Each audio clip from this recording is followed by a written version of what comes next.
నిజంగా కూటమి ప్రభుత్వాన్ని మిమ్మల్ని ఇరికించాలనుకుంటే ప్రభుత్వం దానిలో చేస్తే బెయిలబుల్ సెక్షన్లు ఉండేటట్టుగా పెట్టించేటట్టు వాళ్ళు ఏమైనా పెట్టిస్తారా? అంటే ఇది వాళ్ళంతరకు వాళ్ళు పోలీసులు చేశారనుకున్నా కూటమి ప్రభుత్వం కక్ష కట్టి చేపించింది అనుకోవాలా? కూటమి ప్రభుత్వంలో ఉండే అధికారులకి ఆ సెక్షన్ తెలుసుద్ది కదా, ఇది బెయిలబుల్ సెక్షన్ కాదు అని.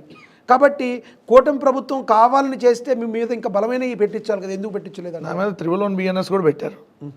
111 BNS పెట్టారు. దాంట్లో రెండోది ఏంటంటే ఎఫ్ఐఆర్లో పెట్టినటువంటి సెక్షన్స్కి తర్వాత సెక్షన్లు యాడ్ చేసేటటువంటిది ఉంది ప్రొవిజన్. ఎందుకు మెజిస్ట్రేట్ ముందు హాజరుపరిచే తర్వాత చేద్దాం అనుకున్నారు అలా? ఎస్, తర్వాత చేద్దాం అనుకున్నారు. రైట్. ఎందుకు ముందే అది బెయిలబుల్ సెక్షన్లు కాకుండా ఇదంటే మనం ముందే ఏమైనా అప్స్కాన్ అయ్యి బెయిల్ కోసం వెయిట్ చేస్తామని ఆ గెస్సింగ్లో వాళ్ళు ఉన్నారు. సో అందుకని ఏంటంటే అక్కడ దాకా తీసుకుని వెళ్ళిన తర్వాత అప్పుడు మారుద్దాం అనేటటువంటి ఆలోచనతో ఉన్నారు. బట్ ఆ రోజు నరేంద్ర మోడీ గారు రావటం, మా వాళ్ళు కొంచెం గట్టిగా నిలబడి మీరు కానీ ఇలాంటివి చేస్తే ఖచ్చితంగా రేపొద్దున అనంతపురం బంద్కు పిలుపునిస్తాం, ఈ విధంగా మన వాళ్ళు కూడా చెప్పటం, అప్పటికే పొద్దున్న సాయం దాకా మీరు అన్నట్టుగా టీవీలు అన్నింటిలో కూడా ఇది ఒక హాట్ టాపిక్గా నడవటం. సో ఇవన్నీ ఉన్న తర్వాత అది ఇంక వాళ్ళకి కుదరలా. రెండవది ఏంటంటే అక్కడ నన్ను ఇరికించడానికి సిఐ గారు పైన ఇచ్చినటువంటి స్క్రిప్ట్ని యథాతథంగా చదివాడు. నేను అది ఎందుకు అంటున్నానంటే ఆయన ఇప్పుడు మార్నింగ్ నుంచి ఈవినింగ్ దాకా అసలు ఆయనకి నన్ను తీసుకెళ్తున్నాను కానీ ఏ సంగతి తెలియదు నాకు. అబ్జర్వేషన్ చూస్తే అర్థమైపోయింది కదా, పైనుంచి ఫోన్లు వస్తున్నాయి, లేదా మా నాయకులు ఎవరన్నా బయట వస్తుంటే పలానా ఎమ్మెల్సీ శివరామరెడ్డి గారు వచ్చారనగానే కానిస్టేబుల్ వచ్చి లోపల చెప్తాడు, ఈ రమ్మంటే పైనాలకు ఫోన్ చేస్తాడు, సార్ పలానా వాళ్ళు వచ్చి బయట ఉన్నారని, వాళ్ళు ఎవరిని రానియద్దు అంటారు. సార్ పలానా పెద్దారెడ్డి గారు వచ్చారని మళ్ళీ వచ్చి కానిస్టేబుల్ చెబుతాడు, లేదు ఎవరిని రానియద్దు అంటాడు, ఈయన పైకి ఫోన్ చేస్తాడు, పైన ఎవరిని రానియద్దు అంటాడు, పలానా అనంత వెంకటరామరెడ్డి గారు వచ్చారంటారు, ఎవరిని రానియద్దు అంటాడు. So up to date pin to pin ఇప్పుడు ఏంటంటే అసలు అంటే మనం అదే 5 నిమిషాలకు ఒకసారి ఇన్ఫర్మేషన్ ఏ చిన్న చీమ చిట్టుకు మనం ఈయన పైకి చెప్పాలి, అంతమించి ఈయనకేం తెలియదు. అయితే అక్కడ నన్ను రిమాండ్కి అడిగాడు ఇమ్మని, రిమాండ్కి ఇవ్వాలని అడిగితే మేజిస్ట్రేట్ గారు అడిగారు, మేజిస్ట్రేట్ గారు ఎందుకు రిమాండ్కి అడుగుతున్నావు అని అడిగారు. సార్ ఇతను మల్టిపుల్ అఫెన్సెస్లో ఉన్నాడు, ఇతని మీద నెంబర్ ఆఫ్ కేసెస్ ఉన్నాయి, ఇతను ప్రభుత్వాన్ని అస్థిరపరిచేటటువంటి కుట్రకు తెరలేపాడు, ఇది ఒక ఆర్గనైజ్డ్ క్రైము, ఇతని మీద ఎన్ని కేసులు అంటే మొన్నటికి మొన్న కూడా బస్సు దహనం దాని మీద విచారణకు పిలిచిన ఇతను మార్పు రాలా, ప్రతిరోజు ఇతను ఇదే పని వీడియోలు చేసి ఇది టీవీ డిబేట్లో అవతల వాదించినట్టు వాదిస్తున్నాడు. అక్కడ అయిపోయినాక మేజిస్ట్రేట్ గారు దానికి ఏం అడగల, సైలెంట్గా ఉన్నారు. ఇదేం కేసు సంబంధించి అన్నాడు. నా వీడియో మేజిస్ట్రేట్ గారు విన్నారు, నా వీడియో మొత్తం విన్నారు, అక్కడ తెప్పించుకొని పెన్ డ్రైవ్లో ముందే ఆ కేసు ఫైల్ వచ్చినప్పుడు మాట్లాడింది మొత్తం విన్నారు, దాంట్లో ఎక్కడ తప్పు అనిపించలా. అనగానే ఇది పరకామణి కేసు అండి, ఇది హైకోర్టు పరిధిలో విచారణలో ఉంది, హైకోర్టు డైరెక్షన్లోనే దీని మొత్తం విచారణ జరుగుతుంది, అలాంటి మన గౌరవ హైకోర్టు డైరెక్షన్లో ఉన్న కేసుని తప్పుదోవ పట్టిస్తూ ఇది హత్య అని చెప్పి సమాజంలో విద్వేషాలు రెచ్చగొడుతున్నారని చెప్పాడు. అయినా కూడా ఆయన ఇలా విన్నాక ఇతను మీకు రిమాండ్కి మాకు ఇవ్వాలండి మీరు, ఎందుకంటే ఎక్యూజ్డ్ నెంబర్ 1 ఇతను అంటే A1, ఎక్యూజ్డ్ నెంబర్ 2 తెలియదు అంటున్నాడు ఇతను. ఎవరు ఎక్యూజ్ నెంబర్ 2? జగనన్న కనెక్ట్స్ అని మా official Twitter page, social media. అది ఎవరు రన్ చేస్తారంటే ఎవరు రన్ చేస్తారు నాకు అది తెలిసిద్ది. ఇప్పుడు మీ ఆఫీస్లో ఏ ఎంప్లాయీ ఏ డ్యూటీ చేస్తాడు మీకు తెలిసిద్దా? అట్లాంటిది ఒక పార్టీలో ఎవరు విధులు ఏంటో మొత్తం నాకెలా తెలుస్తుంది? నా డ్యూటీ వరకు నాకు తెలుస్తుంది, అదే నేను చెప్పా. అది మా పేజే, ఎవరు రన్ చేస్తారో నాకెలా తెలిసిద్ది, దాని అడ్మిన్ ఎవరో నాకు ఎందుకుంటుంది. లేదు మరి మీ వీడియో దాంట్లో పోస్ట్ చేస్తే మీరు రీపోస్ట్ చేశారు అన్నాడు ఏది ఎంక్వైరీలో.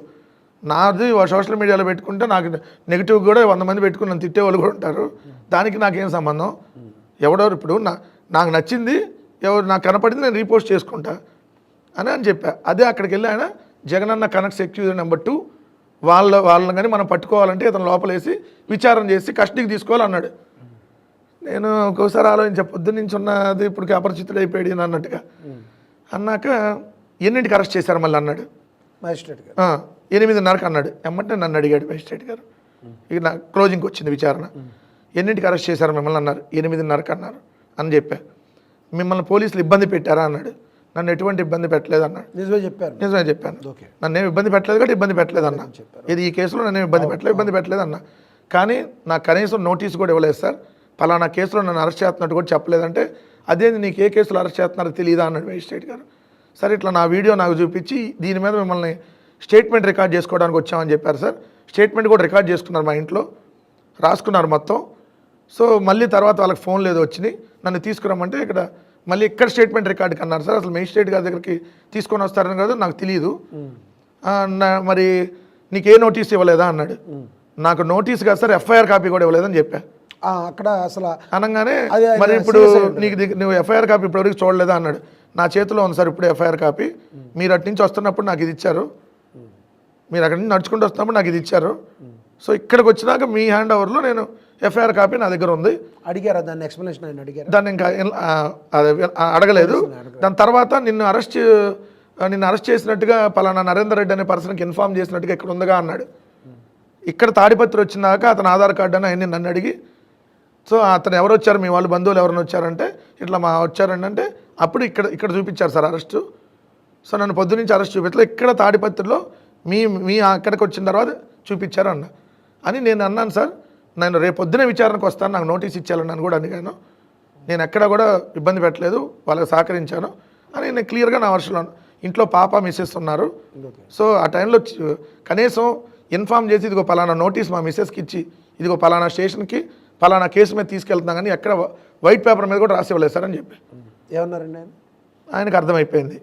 ఇది అన్నాక మా వాళ్ళు చెప్పారు, మా లాయర్లు వాదించారు ఏమని, సార్ ఇది is a political motive case, ఇతను ఒక party spokesperson, so number of issues మీద డైలీ అడ్రస్ చేస్తూ ఉంటాడు, సో ఇది పొలిటికల్గా. మ్యాజిస్ట్రేట్ గారికి కూడా తెలిసే ఉండాలి కదా బహుశా, మీరు అంటే అది తెలిసిన వాళ్ళు చెప్పరు కదా, తెలిసి ఉండొచ్చు తెలియకపోవచ్చు కానీ బట్ వాళ్ళు అక్కడ ఆ విధంగానే ఉంటారు కాబట్టి.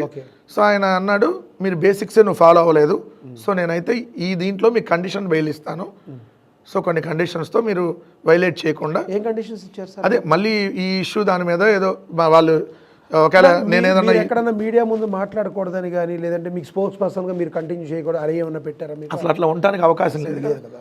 రెండోది ఇప్పుడు ఆ కేసుకు సంబంధించి నేను ఎక్కడ తప్పుదో పట్టించట్లా. రెండోది నాకున్నటువంటి సమాచారం సార్, ఇప్పుడు మీరు మీడియాలో ఉన్నారు, మీరు ఏ సమాచారం ఆధారంగా మాట్లాడతారు? ఏదో ఒక న్యూస్ ఆధారంగానే మీరు మమ్మల్ని క్వశ్చన్ చేసినా అవతలాలను క్వశ్చన్ చేసినా, ఇప్పుడు నేను మీ డిబేట్లకు అటెండ్ అయి ఉన్నా, సో మీరు పలానా వాళ్ళు అన్నారనే రైజ్ చేస్తారు, లేదా పలానా వాళ్ళ నుంచి వచ్చిన సేమ్ మేము కూడా అంతే కదా. అంతే. సో అదే అక్కడ అయితే దానికి 20,000 వ్యక్తిగత పూచీకత్తో బెయిల్ ఇచ్చారు. మీరు అరెస్ట్ అయ్యారు కదా, అరెస్ట్ అయిన తర్వాత ఈ మొత్తం మీకు బెయిల్ వచ్చింది, బయటకు వచ్చేసారు. జగన్మోహన్ రెడ్డి గారు మీకు ఎప్పుడైనా కాల్ చేశారా? జగన్మోహన్ రెడ్డి గారిని దాని తర్వాత రోజు నేను కలవటం జరిగింది. కలిశారు మీరు? నన్ను మంగళవారం అరెస్ట్ చేశారు. బుధవారం నన్ను మంగళవారం 8:30కి ఇంట్లో నుంచి తీసుకెళ్తే నేను బుధవారం 6:30 కల్లా ఇంటికి వచ్చేసా. పొద్దున 7:30కి మళ్ళీ లైవ్ ఎక్కా. సో గురువారం జగన్మోహన్ రెడ్డి గారు హైదరాబాదు ఏదైతే నాంపల్లి కోర్టుకి వచ్చారో ఆ రోజు నేను జగన్మోహన్ రెడ్డి గారిని కలిసా. వెల్కమ్ బ్యాక్ అన్నాడు రాగానే. అంటే జగన్మోహన్ రెడ్డి గారు మానిటరింగ్ చేశారు నా కేసు అంతా. ఆయనకు నా అరెస్ట్ అయిన గంటకి ఆయనకు తెలిసింది ఇన్ఫర్మేషన్. చెప్పిన తర్వాత మొత్తం మా లీడర్లందరితో ఆయనే మాట్లాడి సుప్రీంకోర్టు లాయర్లతో కూడా మాట్లాడి ఒకవేళ ఏదన్నా వెంకటరెడ్డికి రిమాండ్ లాంటిది అయితే ఇమీడియట్గా సుప్రీంకోర్టుకి వెళ్ళాలి మనం. సో దీని మీద అప్పుడు కొమ్మినేని గారికి కూడా వెళ్ళారు, గుర్తుంది కదా. అవునవును. సో ఇట్లా జగన్మోహన్ రెడ్డి గారు ఫాలో అప్ చేశారు. నేను కలిసా జగన్మోహన్ రెడ్డి గారిని. జగన్ గారు నాకు ఒకటే చెప్పాడు, సింపుల్, వెంకటరెడ్డి నువ్వు టార్గెట్లో ఉన్నావు, వాళ్ళ టార్గెట్లో ఎక్కడా కూడా నువ్వు డీవియేట్ అవ్వాల్సిన పని లేదు, నువ్వు ఎలా సబ్జెక్టు సెటారికల్ అంతవరకే ఉండు, వాళ్ళు ఎంత టెంప్ట్ చేసినా నువ్వు టెంప్ట్గా మాకు, టంగ్ మాత్రం స్లిప్గా మాకు, టంగ్ స్లిప్ కావద్దు, అది ఒక్కటి నువ్వు జాగ్రత్తగా పెట్టుకో. మన లాయర్లను 10 మందిని నువ్వు, మన టీంని 10 మంది లాయర్లు నువ్వు రోజు టచ్లో ఉండు, నీకు ఏ అవసరం కావాలన్నా పార్టీ ఉంది, మేము ఉన్నాం, గో హెడ్, ఒకసారి ఫ్యామిలీని తీసుకొని రా, నేను పులివెందులు వెళ్తాను, నెక్స్ట్ వీక్ అట్లా రా అన్నాడు. సో నేను మళ్ళీ ఇంకా వెళ్ళి కలవాలి. ఓకే. అదే ఇప్పుడు జగన్మోహన్ రెడ్డి గారి మీద ప్రధానంగా ఇప్పుడు కూటమి ప్రభుత్వం చేస్తున్న ఆరోపణలు ప్రధానంగా అసెంబ్లీకి రావడం లేదండి. అసెంబ్లీకి జగన్మోహన్ రెడ్డి గారు వెళ్ళబడడానికి కారణం ఏంటంటే అంబటి రాంబాబు గారు ఒకసారి మాట్లాడుతూ ఎందుకు మమ్మల్ని అక్కడ అవమానపరుస్తారు కాబట్టి మేము వెళ్ళట్లేదు అంటున్నారు. వాస్తవం ఉందంటారు దానిలో? అంటే ఇక్కడ 2 రకాల అంశాలన్న. ఒక ఎమ్మెల్యేగా అసెంబ్లీకి వెళ్ళటం వేరు, ఒక పార్టీ అధ్యక్షుడిగా ప్రతిపక్ష హోదాలో అసెంబ్లీకి వెళ్ళటం వేరు. ఇప్పుడు మీరు అసెంబ్లీ సమావేశాలు ఫాలో అవుతారు. మనకు 175 అసెంబ్లీ సీట్లు ఉన్నాయి, 175 మంది మెంబర్స్ ఉన్నారు, అందరు స్టిల్ ఆన్ లైవ్.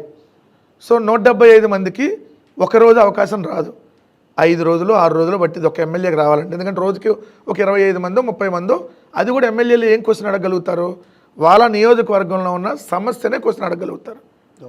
ఇప్పుడు జగన్మోహన్ రెడ్డి గారు పులివెందుల శాసనసభ్యుడిగా అసెంబ్లీకి వెళ్తే ఆయన వారంలో ఒక రోజు వచ్చింది మైకు, అది కేవలం పులివెందులకు సంబంధించిన సమస్యనే అడగాలి, అంతమించి వేరే అవకాశం లేదు కదా.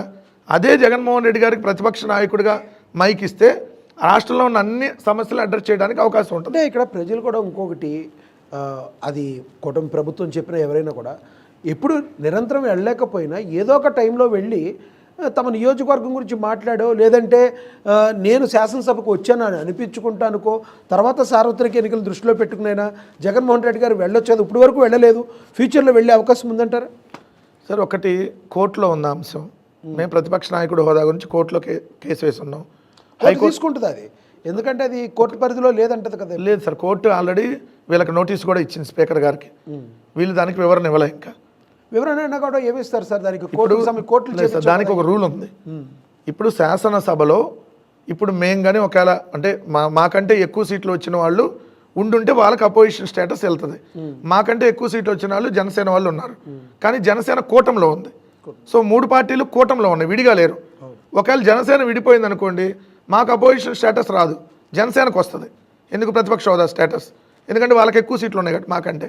సో ఇప్పుడు 4 పార్టీలు శాసనసభలో ప్రాతినిధ్యం ఉన్నప్పుడు 3 ఒకవైపు ఉండి మేము ఒక్కరం ఒకవైపు ఉన్నప్పుడు సో అది ఆబ్వియస్లీ మాకు ఇవ్వాలి రూల్స్ ప్రకారం.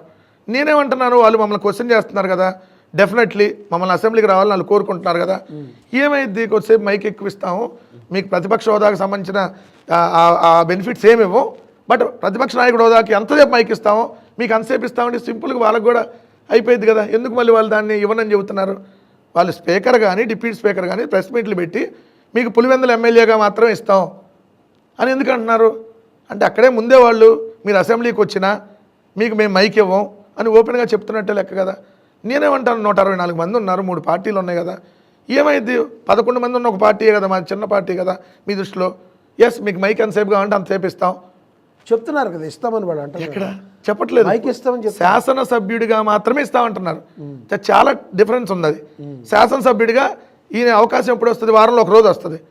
మిగిలిన 5-6 రోజులు వెళ్ళి వాళ్ళు ఏం మాట్లాడుతున్నారు కూర్చోవాలి చేతులు కట్టుకొని. ఇక దాన్ని అసెంబ్లీనే ఉంటాం. రైట్. రెండోది రావటం లేదనే దానికంటే మరి చంద్రబాబు నాయుడు గారు 2.5 ఏళ్ళు రాలేదు కదా, మరి అప్పుడెందుకు వీళ్ళు మాట్లాడలేదు? అంటే వచ్చి వెళ్ళారు, అప్పుడున్న టైంలో ఆయన వెళ్ళటం బయటికి రావటం, ఆ తర్వాత కన్నీళ్లు పెట్టుకోవటం, ఆ తర్వాత మీకు తెలుసు కదా. ఇప్పుడు రాజకీయ నాయకుడు ఆ కన్నీళ్ళు, చంద్రబాబు నాయుడు గారి కన్నీళ్ళ గురించి చెబితే ఒక పెద్ద కథ రాయాలి, కానీ నేను ఇంకా డెప్త్కి వెళ్ళదలుచుకోవాలి. మళ్ళీ ఈ వయసులో ఆయన ఎందుకు అని ఆయన ఎందుకు నాటకాలు ఆడాడు? ఇప్పుడు అసెంబ్లీ రికార్డ్స్ వాళ్ళ దగ్గరే ఉన్నాయి కదా. ఇప్పుడు నిజంగా తెప్పించుకొని చూడండి, ఇప్పుడు ఏం మాట్లాడారు అసెంబ్లీలో అనేది. ఏదో బయట వేరే వాళ్ళు అన్నదానికి సంబంధించి ఎక్కడేదో ఆయన అని దాన్ని ఏదో రచ్చ చేసి కొడాలని వంశీ మాట్లాడారనే ఉద్దేశంతోనే సార్ వీళ్ళు మాట్లాడే మాటలతో అయితే మేము అసలు మనుషులే బతకూడదు. చంద్రబాబు నాయుడు వీళ్ళందరూ మాట్లాడే రోజు సైకో రాళ్ళు తీసుకొని కొట్టండి, ఆ భూతాన్ని తరివేయండి, ఇవన్నీ రోజు మాట్లాడే మాటలతో అరే నువ్వు మగాడివా కాదా ఇవన్నీ మాట్లాడే మాటలు. అచ్చెన్నాయుడు అయితే నువ్వు మగాడివి అయితే అసెంబ్లీలో ఏంది ఇవన్నీ 2014-19 చూసాం. అంతకుముందు మరి మీ మాజీ మంత్రులు కొడాలని కూడా అలాగే 2014 అరే నా డాష్ పాతేస్తామని బాగున్నావు మన దగ్గర నుంచే కదా. మరి వాళ్ళందరూ అన్ని మర్చిపోయి ఈ రోజు ఏదో వాళ్ళు సొంతపోసలాగా మాట్లాడతారు. వాళ్ళు కూడా అన్న మాటలు. నేను ఒకటి అనేది ఏంటంటే మీరు హుందాతనంగా జరగాలనుకున్నప్పుడు ఎస్ మీరు ఉన్నది